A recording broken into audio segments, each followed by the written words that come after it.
nasopi motema nanga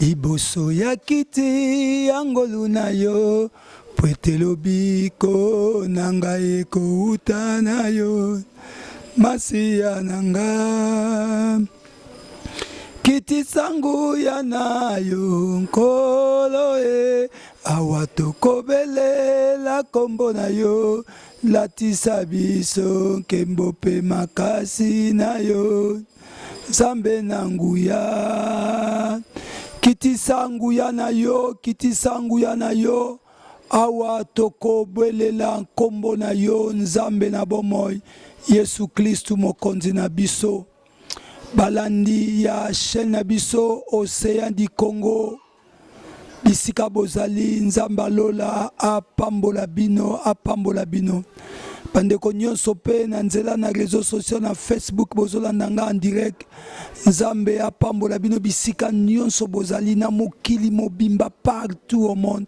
Nzambe apambola bino merci parce que bozolanda ngai na tango moto pamba o Nzambe apesi ngolu ya kotema liboso na bino totanga nanu makomi na Nzambe na Hébreu chapitre nango 12e verset 2.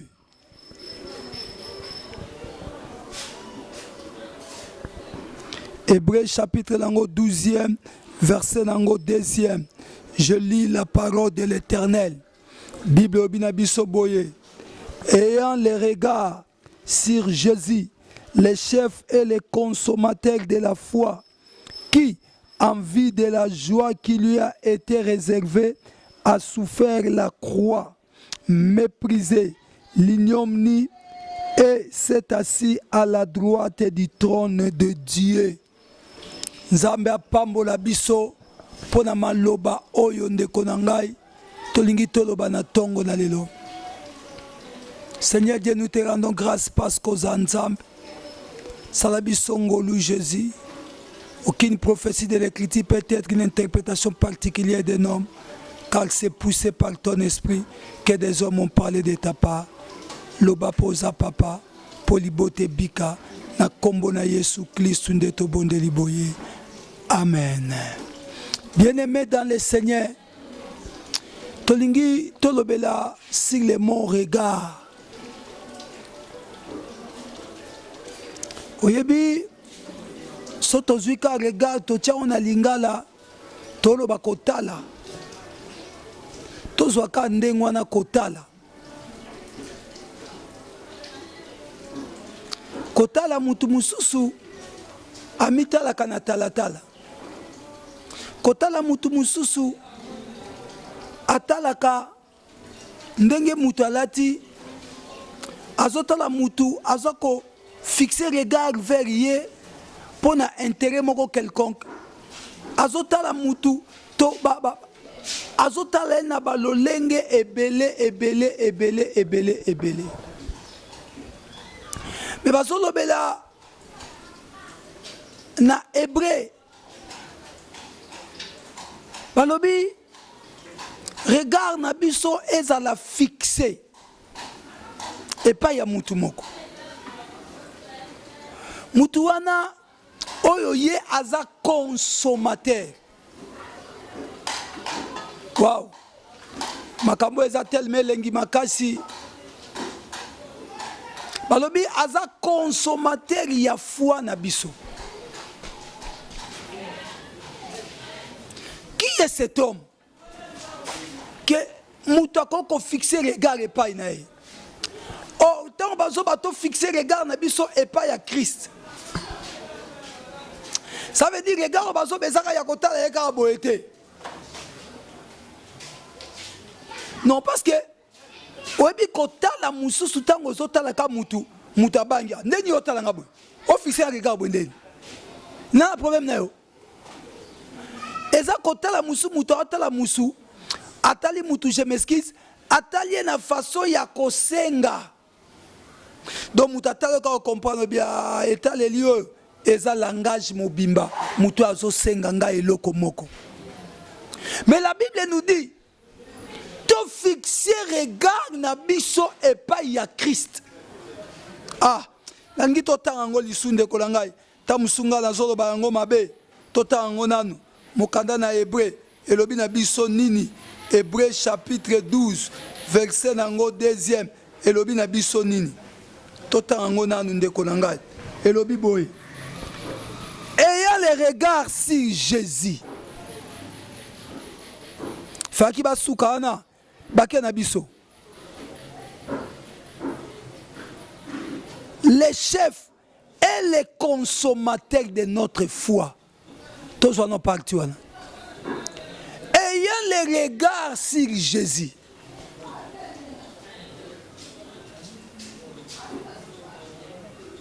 Pourquoi biso toko kota la kaka Yesu? Ayant les regards sur Jésus. Pasteur toyamba batu ebele na dialogue. Totea batu ebele ndeko na ngai. Mais toyoka pe mutazo balobi. Wana zoleka yaya na ngai. Mwana ya mama na ngai atikela nga mabele. Mais yaya kipaka biso te.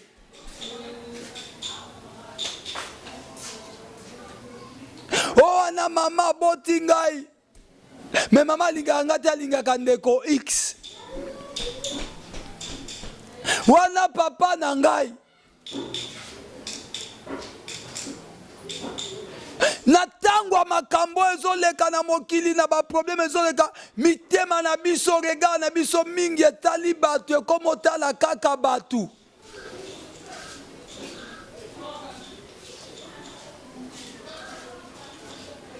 mitema na biso ezotala kaka batu mutu asalisanga lisungi na ngai nazomona kaka mutu donc soki mutu apesi nga te oh my god na momo batu babimi bandoki ebele batu babimi bakabaka te parce que regarde na nga et c'est pas mutu et quand on fixe les regards quand on a les regards vers quelqu'un donc mutema nanga mobimba ezozela eloko moko epa mutu wana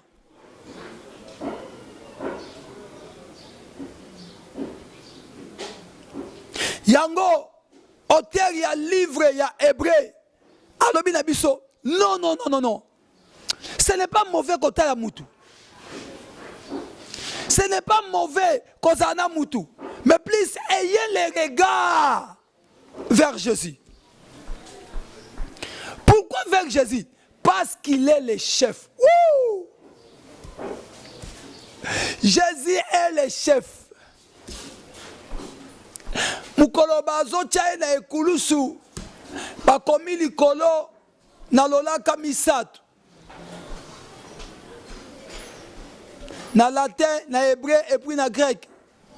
Bakomi Jésus-Christ est le roi des Juifs. Bakoma yango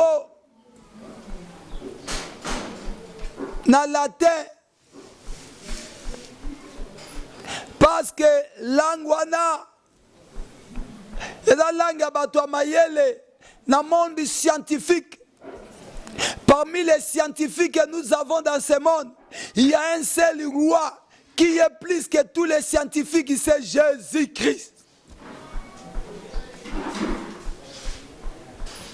Dans le monde politico-administratif en grec, il n'y a qu'un seul roi qui est au-dessus de tous les rois, c'est le nom de Jésus-Christ. Dans le monde ecclésiastique en hébreu,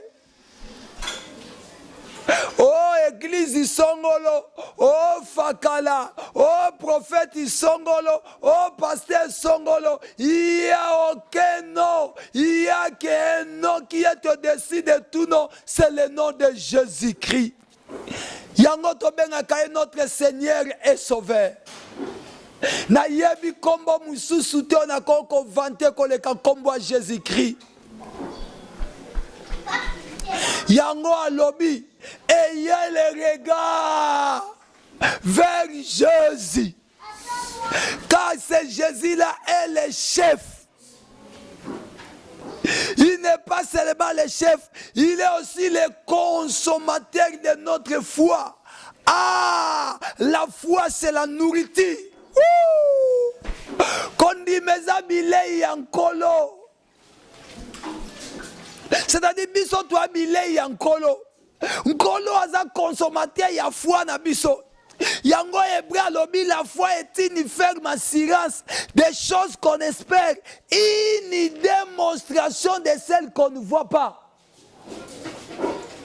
Qu'on demande zabilo kwa nkolo. Et alors, quand le Fils de l'homme reviendra-t-il sur la terre, trouvera-t-il les miracles? Trouvera-t-il les miracles? Trouvera-t-il les mariages? Trouvera-t-il les riches ou les pauvres? Trouvera-t-il les églises? Mais bien est-ce qu'il trouvera-t-il la foi? Ah, Nzamba Pambolo Toms. Tango Zoyemba. Soko moninga na bitumba. Yoano ye o telemi. Oza kozela na longa Yesu. La foi. Eza bilei ya nkolo. Yon balobi fixé ayant les regards vers Jésus, qui est un les chefs de les consommateurs de notre foi. Si nous avons la foi, nos regards seront fixés vers les rémunérateurs de tous ceux qui les cherchent. Église il est sous n'angouyate. Église il est au percel sous malamute. Parce que regarde n'abisso comment est pas à batou.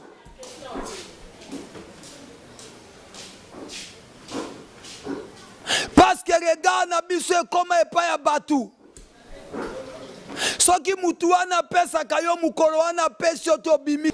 Oh akomi mabe. Église comment na ba guerre ya bandimi. Wana mundimi nanga. Voilà si que église est baby. Église est comment y a ba pasteur. Le kolanga dirige la mission mondiale la gloire de l'Éternel. Et comment église nanga. Non, non, non, non, non. Moi si azanga pona balaye. Mais l'église c'est l'église de Dieu. Voilà si que tozo détruit. Voilà si ka regard ya bandimio bazoya na église au lieu regard na bangwe zale pa Yesu regard na bangwe koma e pa nanga nga na zanani ninyo nga na zanango malonga soke za nzambe te ayez le regard vers Jésus-Christ. Pas c'est lui le chef, c'est lui la tête de l'église. Nous sommes que ses membres. Et regarde les membres étaient à la tête. C'est lui le chef. C'est lui le consommateur. Bien-aimé dans le Seigneur. Yota la Canaan. Regarde nous avons fixé par un pasteur na yo et pas un prophète na yo. Yango mukola ko pesa yo loko benga ka prophétie tenga benga ngo prophétie te. Et loko mukolo ya ko lobano maloba te. Omonye mukwana nguye zate. Olongwe na sanga mamba oke na sanga nkolo. Olongwe na sanga nkolo oke na bukengenze. Okuna nde nguye za. Parce que regarde na yo eze pas Yesu te mais eze pas batu. Les gens vont te décevoir. Et tu seras toujours déçu. Le lenge yo tala kabatu. Okozalaka desi. Yango lelo fingi pasteur lobi ofingyo. Lelo longwe a obengyo papa obengyo lobi papa. Parce que regarde na yo le ça n'est pas Christ. Moi nazalaka na batata mi bale misa touté.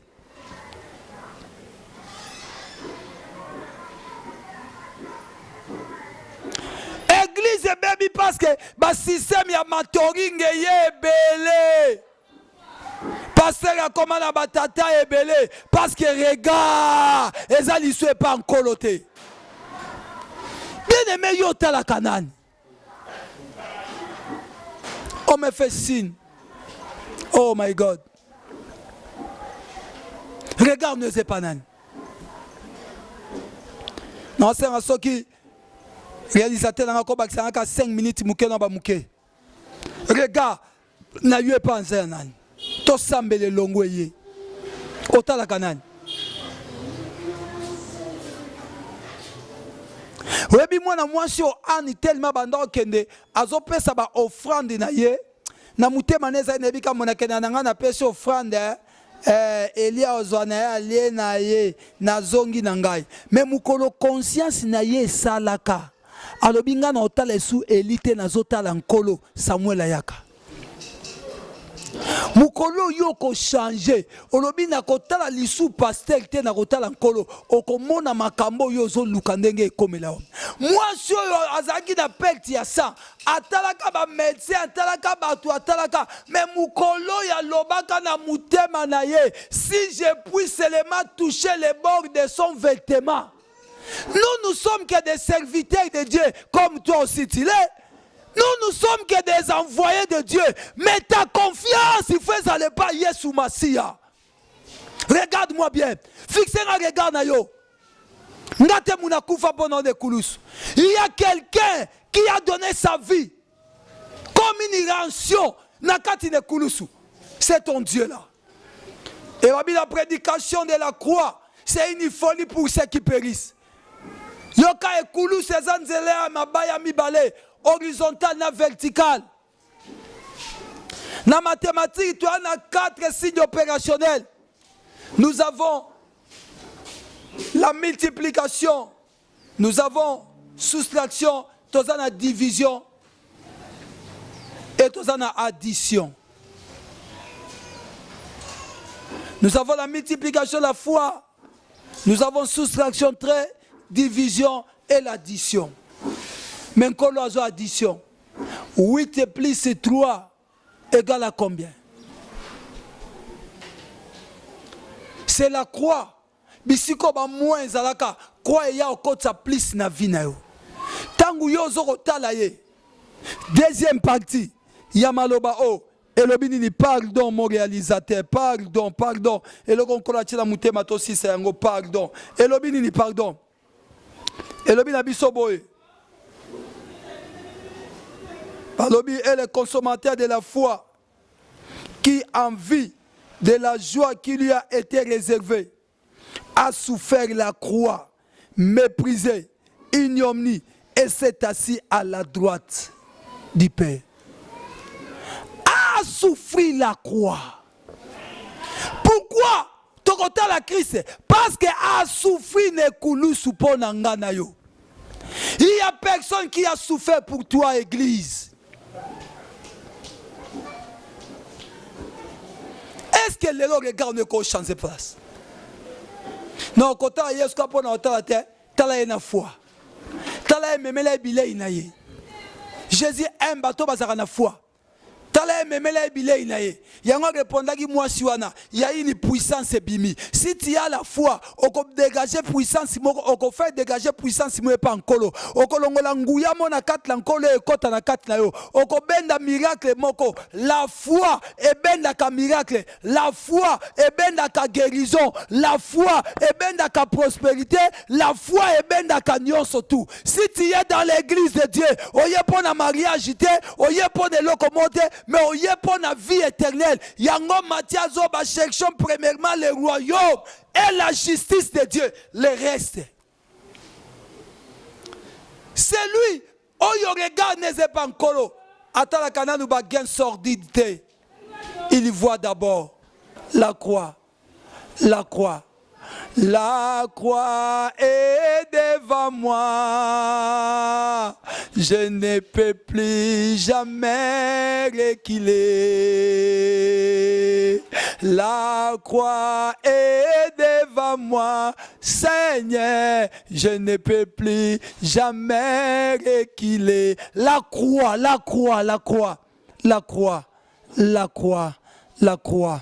Que Dieu vous bénisse. Bisiko bozali tozo lukanzamba sala bisongolu na mikolo ko ya to sa émission mo la gloire de l'Éternel nde tokozwa bata ebele ya ba prédication na biso mais le quoi tozo passer na YouTube na chaîne Nzambe apambola na oyoyoki. Nous voulons prier ensemble. Bien-aimé, Matthieu yo sala nga pasi na mutema onkolo achengai eza pasi regard na yo eza wapi otala kanani na lingi totala Yesu. Totala Yesu na kondima, totala lokola camarade kakate, ba mesana kana Nzambe te, totala ye na kondima. Et ce kotali Yesu na kondima, je te dis, moi oh yame, il y a quelque chose qui va se passer. Si pas na vie à mutu moko, na mboka moko. Si pas na mboka moko, na place moko. Il y a quelque chose que Dieu est en train de préparer. Zoya malembe na moi main. Seigneur, merci pour Nzambe na bomo etozo sambe le longo. Na maloba oyo lobi na biso ya kilo Nzambe na bomo inangai. Ke biso totala kayo olie totala kabatu. Biso to ya ke pano olie to kenda ke pa batu. Biso to mi pesa ke pano to mi pesa ke pa batu. Zala Nzambe nkolo to lobeli yango lo lenge koko ba mingi te po na temps otozo za nango ya muke na kati na TV. Nzambe na tiki liboto epai no pasko zali papa. Na kabi peuple epai na yo regard na biso Nzambe za epai na yo. Biso total elo paske na mokili mutako decevoir neka kangai. Mutako pesa importance na mwana na mwasi na mubali na bandeko na yeke na ngai. Yango na ye epai na yo Nzambe na bomo na ngai. Na nzela ya kondima. Na nzela ya kondima Nzambe na ngai. Ke nazondima bana na yo lelo. Kobanda na ngai na zolo batina se. Kondima na biso epesa mela yo. Total la yo Nzambe. Tokote lo poani po yo oza chef. Oza chef po oza consommateur ya foi na biso. Parce qu'on ndima konyo kama kokufa ne kulusu. Yango sima kondima kokufa. O se kwa ovanda na loboko ya mobali ya tata. Yango Nzambe na bomo na ngai. Na kabili boto epai na yo. Na tomboli bango epai na yo. Naza na posa na yo po Nzambo sala. Na posa no Nzambo kokisa posa moko. Tika kondima na biso sima mepai na yo. Regard na biso ezala fixé epai na yo. Au nom puissant de Jésus-Christ, Ndeto Bondela Kiboye. Amen. Topesio merci. Parce qu'on dit que nous sommes tous. Pardon Deko. Moté mezo banebso likambo. Benga biso to sambele longo. Benga biso. Numéro na biso eza 09 98 74 29 07. Yango wana numéro ya WhatsApp na biso. Na Facebook tozala mibale ya liboso se tondaki tinda dema na yo na ya mibale bakoma Didier Pasteur Lompinga. Na Facebook Didier Pasteur Lompinga. Kotinda o bakomi Didier Lompinga te pose se koma ina 5000. Nzambe apambola yo bisiko zali na kozanga te ko pambola mama wangai o azopesa nganza na leka na chaîne na ye mama Osea Nzamba pambola yo bisika boza na kombo na Yesu Kristo. Bye.